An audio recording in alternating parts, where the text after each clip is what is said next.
How AI data centers are leading to big electricity bills in New York and New Jersey, and who's being hit. Let's see what we got. Summer always increases electricity bills as more people use electricity for air conditioning. But there's another issue popping up this year. Not AC, but AI. Households are now competing against power-hungry computer data centers from the likes of Amazon, Google, Meta, and Microsoft. Put strain on the grid to power new artificial intelligence projects. Add in the fact that New York and New Jersey have both shut down nuclear power, correct, and pursued expensive green mandates. Yes, like fucking windmills and stupid solar power. The shit that's unreliable too. I mean, you're better off making like thermal, right? Some kind of water generator, windmill generator, right? At that point, man, those are better sources than fucking windmill and whatchamacallit, windmill and solar. Anyways, add in and customers seeing a big strain on their wallets. It went from $174 in June to more than $300 in July. Holy shit, fucking more than almost half. I was floored. Clark, New Jersey, mother of two, Lisa Marines, told the Post. These are the shutdown. Back in operation order to generate power. This is the nuclear facility. Marines had been told to expect an increase of only 17% from her provider, New Jersey's Public Service Electric and Gas. My bills have been consistent before then. My house hasn't changed square footage, and we use the same amount of energy every year, she added, correct. Electricity is all based on supply and demand, and so it is the cost. The utility companies basically run a stock market for electricity. Abe Silverman, assistant researcher scholar of Ralph O'Connor Sustaining Energy Institute of Johns Hopkins University, told the Post. Power gets sold on an open market with prices reflecting demand, he continued. Now, all of a sudden, we have data centers coming in and buying up all the supply. Yes, correct. According to Bloomberg, the rapid adoption of AI means that data centers, the huge warehouse-sized banks of computer servers and hardware where users' requests are processed, are becoming enormous energy users, far outpacing electric vehicles and other sectors in power demand growth. That's why you see a lot of that stuff submerged in water and shit like that, because they need to cool that shit down. That's why they build like those underwater storage places. But generating more electricity isn't easy, and supply can't increase quickly enough to accommodate the rapid rise in demand.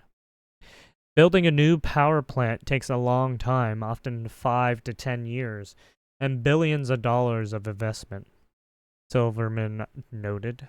In response, Amazon is investing in excess of $500 million in nuclear power it can use. Google is purchasing power from a nuclear developer, so they are investing in nuclear power finally, while the energy company is revving up 3 Mile Island on behalf of Microsoft. That doesn't help people like Marina's and her family in the short term. I work, my husband works, and we're struggling, she said. But God forbid I don't pay. They will turn it off. On the Facebook page, she moderates others in her area have aired similar grievances and concerns. Didn't get my bill yet, but I am afraid. One person posted it. Another one said, our bill went up 20% over last year using less. A representative from the PSE plus G told the Post they work hard to keep customer bills as low as possible while providing safe and reliable energy. We understand that any increase can be a challenge, and we are here to help. Last week, New York's Public Commission voted on National Grid's bid to raise gas and electric rates for upstate New York customers. Syracuse.com reported that within 3 years, gas and electricity will rise by some $600 annually on average for households. At the same time, New York State Electricity and Gas Company has said it will charge 23.7% more than it currently does to homes. People on fixed incomes can't afford to pay anything, but the electricity bill? Karen Hoover, a Broome County resident, told the Sullivan County Democrat newspaper, when it comes down to making a choice whether it's food or electric, the electric gets paid. We can't afford another rate hike. The bills are astronomical now, she added. Sullivan says there are two solutions to protect customers. One would be to apply tariffs to data centers. The second would be more severe and involve taking data centers out of the regional market and instead be made to go procure energy on their own. There you go.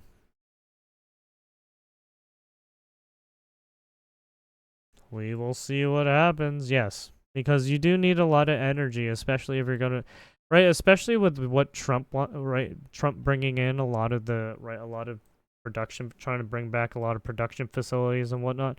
Yeah, a lot of that stuff is gonna use a lot of energy. So if you're not going to like get all that energy and you don't have the supply and demand kept for it, you're kind of fucked, yeah. But yeah, there you have it. What the fuck? Shocking moment when a plane crash lands on a fucking golf course? Oh shit!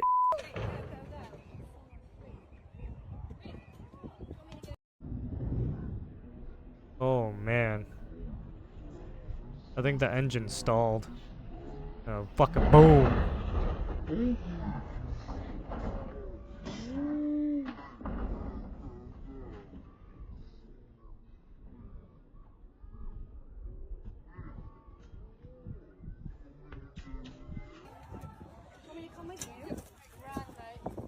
Is that person okay? Holy shit. Oh shit, he fucking was running too fast. Someone call the ambulance? Call the ambulance. Call the ambulance. Someone will be first. Ale udało im się przeżyć. Udało im się wylądować super. Trzymaj, nagrywam na lewo. Dzwoń po ambulans. Oh, it looks like people got out.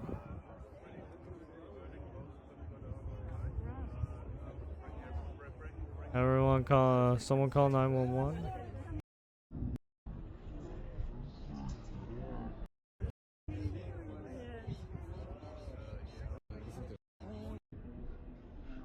Here it comes.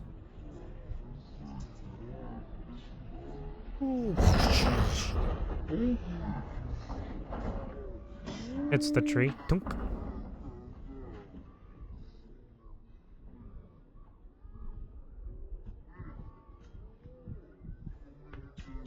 That was wild.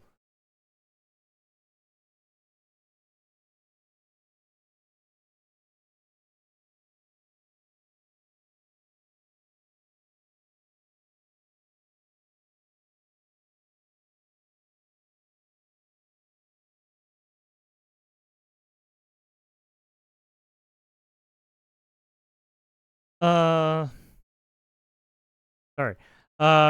Nasha cops cuff nearly 40 MS-13 gang members accused of terrorizing Long Island as territory beefs heat up.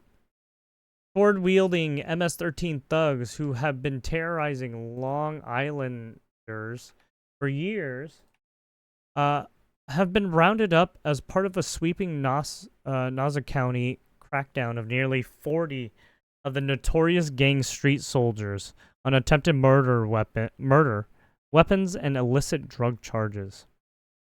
Included in the massive bust were 5 college-aged thugs accused of being part of the deadly MS-13's Hempstead Locos Salvatrucas branch, who were allegedly responsible for a machete and knife attack that wounded 6 during a soccer game in broad daylight at the town's Kennedy Memorial Park last October. What the hell? The attack was so gruesome that one victim needed his gallbladder removed and his diaphragm and liver surgically repaired. Oh shit, they cut him that deep? Fucking hell. The victim ranged in age between 20 and 51. We are removing dangerous criminals and gang members from our communities and will continue to fight to keep Nassau County the safest county in America. Republican Nassau County Executive Bruce Blakeman told the Post. Purported El Salvadorian sect leader Elias Wilfredo Serrano Bonilla, 21, was brought up on 8 counts of attempted murder and a laundry list of weapons, robbery, and assault charges over the brazen assault on the pitch.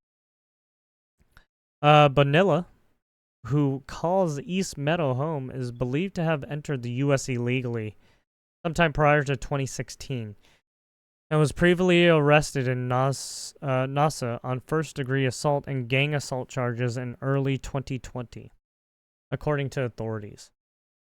Accomplices in the attack, Andres Daniel Velasquez Giron, 19, Jeffrey Vladimir Vladeres Arcega, sorry. 24, Pedro Martinez Velasquez, 18, and Kelvin Martinez, 19, are all facing charges related to the harrowing incident. Jerome and Arcega, anyways, who are both from Honduras. Oh, that's why. Also crossed the U.S. border illegally during Joe Biden's term in the White House, according to Nassau officials. Last December, Bonilla, Velasquez, and Martinez, along with 2 others, 24-year-old Kenneth Contreras and 18-year-old Edwin Panzanpiri, used machetes and white pipes to allegedly attack a pair of people parked outside a Uniondale laundromat. So they try to beat them up with blunt objects and fucking machetes. Sharp swords, sharp weapons. MS-13 has a long and violent history in New York, particularly on Long Island, where its members have terrorized communities for decades. Nassau District Attorney Ann Donnelly, a Republican, said in announcing the charges on Monday. In 2017, President Trump visited MS-13 hotspot Brentwood in nearby Suffolk County to address this violent street gang while pledging to destroy it. Blakeman, who authorized the mammoth law enforcement bust this month, said Nassau's drop in crime has been significant since Trump returned to Washington. Thanks to the county's formal partnership with ICE, these relationships materially help us incarcerate and deport dangerous criminals that prey on our communities. And as a result, we are the safest county in America, Blakeman, who is up for re-election in November, added referencing an August 2024 ranking of safest U.S. counties by U.S. News and World Report.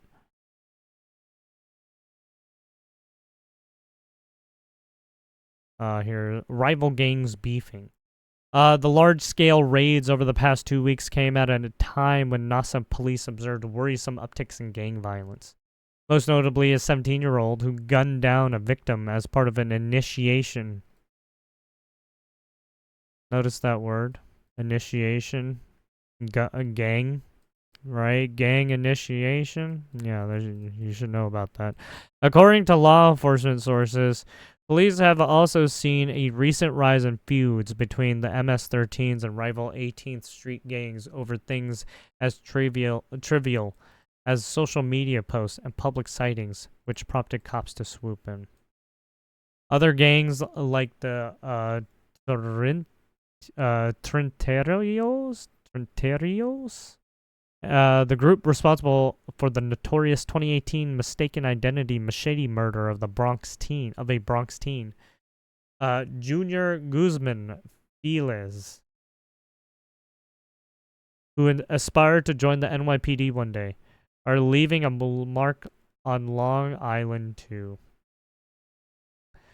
Most of them all have rivalries with each other. NASA PD Sergeant John Schmidt told the Post during a ride-along overnight Monday in the Hempstead area, which is often notoriously called the sixth borough by locals on the island.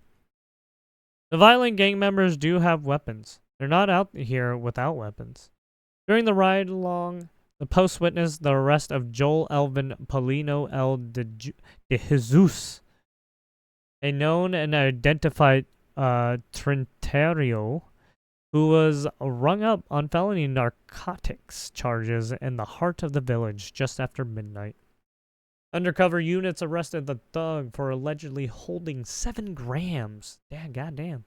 A packaged cocaine hidden in his SUV by a parking lot that's been an increasing hotspot for danger recently, according to the sergeant. Oh, that's probably because of him.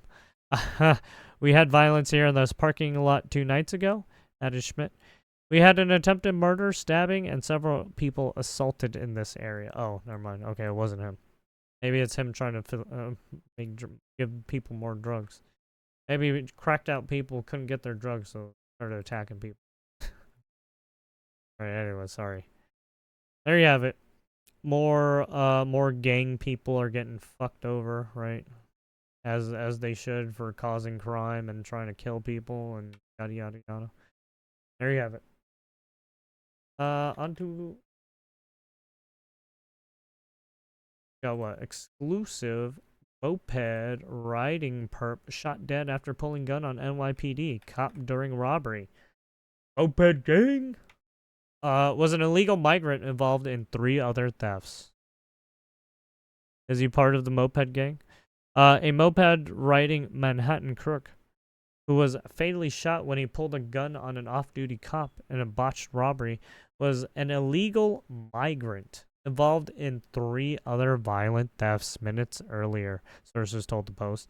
And they're still trying to protect people like this. No, fuck them. Deport them. Hang them. I don't give a fuck. Get them the fuck out. Legion Soto, 30, of the Dominican Republic, was shot in the chest 3 times by the NYPD officer outside a residential building at West 173rd Street and Amsterdam Avenue in Washington Heights late Sunday. Soto, who snuck across the U.S. border in El Paso, Texas in June 2024 and sported tattooed writing along his chin and a massive rose on his neck, was one of 2 moped riding perps who ambushed the off-duty officer, sources said. The migrant and his accomplice, who is still in the wind, carried out 3 other gunpoint robberies in a span of just 13 minutes before the fatal encounters with the cops, sources said. The string of violent heists began at 9:35 p.m. at the rear of 4040 Broadway when a 27-year-old man had his moped stolen at gunpoint by Sato and his accomplice on another 2-wheeler, according to sources. Get off the bike or I will shoot you, one of the thugs hissed at the victim, sources said. 5 minutes later, the duo robbed a married couple outside 3800 Broadway and made a similar threat, sources said. Give me your necklace or I will kill you. In Minecraft. One of the hoods snarled at the 52-year-old wife before snatching her jewelry. The pair pistol whipped the woman's husband, smashing him in the head and knee with the weapon before speeding off, sources said. Around 9:50 p.m., the crook then approached a 55-year-old man down the block, with one of them again warning, "Give me what you got or I will shoot you." and grabbed his gold bracelet and a gold chain at gunpoint before taking off. The duo then approached the off-duty cop outside the apartment block just minutes later, asking, "Does Steve live here?" sources said. Soto then whipped out his gun, prompting the cop to draw his own weapon and fired 3 shots into the migrant's chest. Damn, did some gunslinger shit right there. Cops performed CPR on the migrant, but he was later pronounced dead in the hospital, police said. His accomplice fled on a moped wearing a black GAP hooded sweatshirt, according to sources. A loaded 9mm firearm was recovered at the scene. At least some of the jewelry during the moped criminal's previous Sunday night robberies were found on Sato's body, sources said. The off-duty cop was treated at a hospital for non-life-threatening injuries, police said. Every day, the men and women of the NYPD answered the call to protect and serve, whether they are on or off duty. Tonight, we saw that firsthand.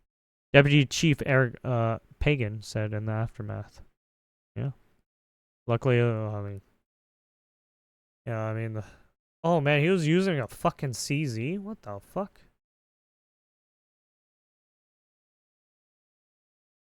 Holy shit. This dude was using a CZ P10C. This is the compact CZ. It looks like a brand new gun. That looks like polymer? I wonder, did he? Is it a ghost gun? Huh. It's hard to say because they don't say. Anyways. There you have it.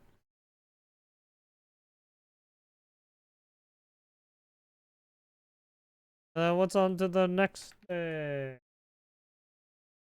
Virginia man sentenced for 2023 murder of NG councilwoman, New Jersey councilwoman Eunice Dwumfer. Oh yeah, this woman. I remember that when it happened. Anyways, all the links will be in the right description. So if you want to check out all the news. New Brunswick, New Jersey. A Virginia man convicted of shooting a New Jersey pastor to death outside her home in 2023 was sentenced Monday to life in prison. Rashad Ali Bynum, 31, of Portsmouth, Virginia, appeared in a county courtroom in New Brunswick, New Jersey that was filled with relatives and friends of the victim, Eunice Dwumfer. His lawyer, Michael Ashley, has said an appeal of the murder and weapons convictions is planned. Dwumfer, 30, was ambushed in her vehicle on February 1st, 2023, as she arrived home at an apartment complex in Sayreville, a central New Jersey town where she also served as a council member. She was deeply involved in a Nigerian church, Champions Royal Assembly, and married a fellow church pastor in Abuja weeks before her death. Oh, wow. She just got married and then the dude... Yeah, that's right. I forgot about that. Prosecutors said Bynum had lived with Dwumfer and her child for a time before returning to the Sayreville home and shooting her 14 times. Holy shit. What the fuck? The motive was not made clear. Dwumfer had recruited Bynum into the church and a Bible study organization she had started, Fire Congress Fellowship, when they both lived in Virginia, prosecutors said. He then moved to Sayreville, where she frequently lived with other church members, authorities said. Bynum returned to Virginia after his relationship with the church soured, prosecutors said. A jury convicted Bynum in June after a month-long trial. Ashley Bynum's attorney did not immediately return phone and email messages Monday afternoon. He has said there was no direct evidence linking him to the shooting, the Courier News reported. There you have it. Alright, that's gonna be it for the articles. Thanks.